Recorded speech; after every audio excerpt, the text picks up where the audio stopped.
Hi, my name is Karina Hilly, and today I will be discussing my topic on for my thematic research paper, which is romantic, excuse me, landscapes. To give a little background, Romanticism first gains momentum in the early 1800s as an artistic movement in France and Britain. It emerged as a response to the disillusionment with the Enlightenment values of reason and order in the aftermath of the French Revolution in 1789. Uh, in America, in the United States, African American artists were inspired by Romanticism's emotional and spiritual approach to content.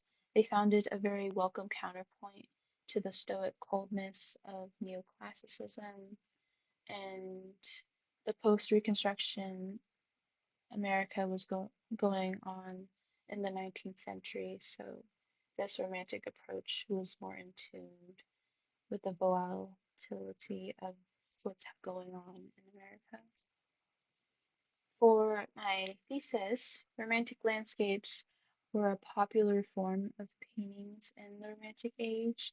They inspired awe of nature's beauty, and artists like Robert S. Duncanson and Edward Bannister really captured that essence of emotional and spiritual beauty within their works.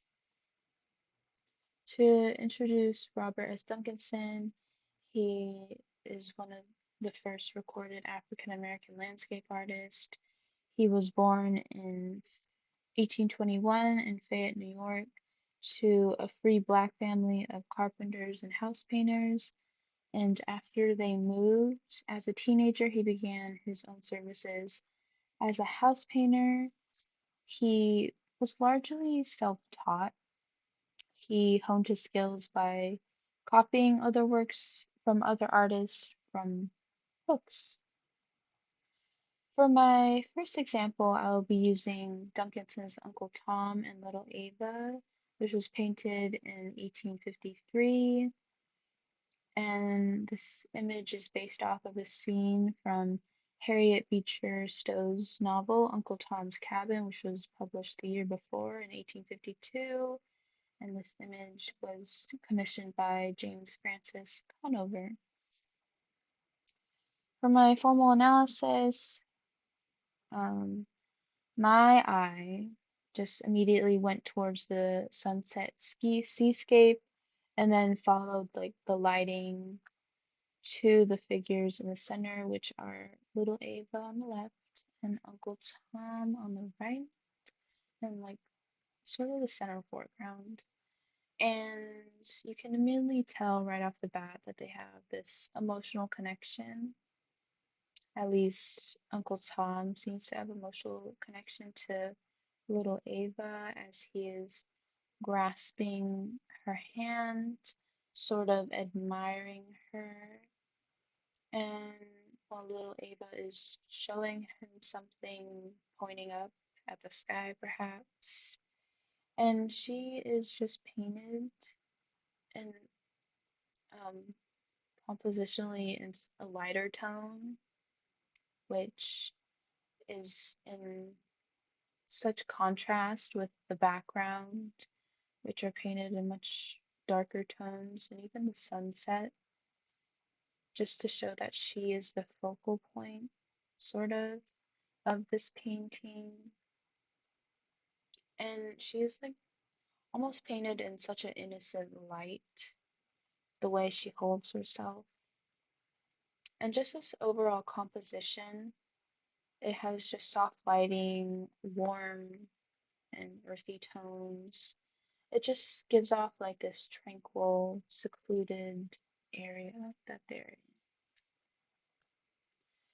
in. My next artist is Edward Mitchell Bannister, who was born in 1828 in New Brunswick, Canada. He is largely self-taught. He had artistic talent at a young age, and many thought he was going to grow up to be an artist, which he was. an accomplished landscape painter when he moved out of his hometown and moved to Boston in the 1850s. For my next example, I'll be using Bannister's Approaching Storm painting made in 1886, which is said to be a gift of G. William Miller. And in the same year, Bannister wrote an essay, The Artist and His Critics, arguing that spiritual expression is the artist's ultimate goal,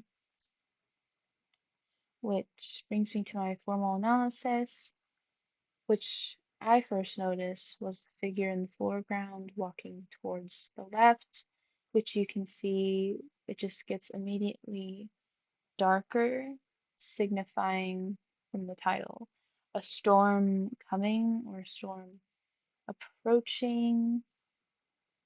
And you can even tell that's where the artist wants you to focus on with these lines just leading the viewer's eye towards the left with the pathway, with the lines here in the trees, the fencing, and just the lines going towards the left, even in the clouds and like the little horizon line, and even with the figure just walking towards the left is a good indication of where the artist wants the focal point to be.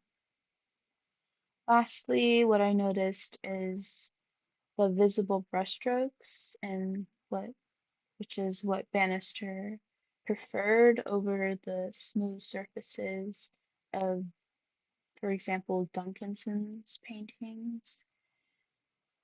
I just feel like, in my opinion, it just adds a whole liveliness to this piece.